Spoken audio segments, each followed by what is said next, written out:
ಹುಸಿಯ ನುಡಿಯಲು ಬೇಡ, ಮುನಿಯಬೇಡ, ಅನ್ಯರಿಗೆ ಅಸಹ್ಯ ಪಡಬೇಡ, ಕಳ್ಳಬೇಡ, ಕೊಲ್ಲಬೇಡ, ಹುಸಿಯ ನುಡಿಯಲು ಬೇಡ.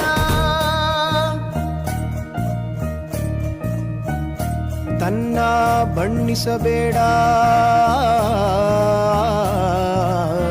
ತನ್ನ ಬಣ್ಣಿಸಬೇಡ, ಇದಿರಹಳಿಯಲು ಬೇಡ. ಇದೇ ಅಂತರಂಗ ಶುದ್ಧಿ, ಇದೇ ಬಹಿರಂಗ ಶುದ್ಧಿ, ಇದೇ ನಮ್ಮ ಕೂಡಲ ಸಂಗಮ ದೇವನೊಲಿಸುವ ಪರಿ.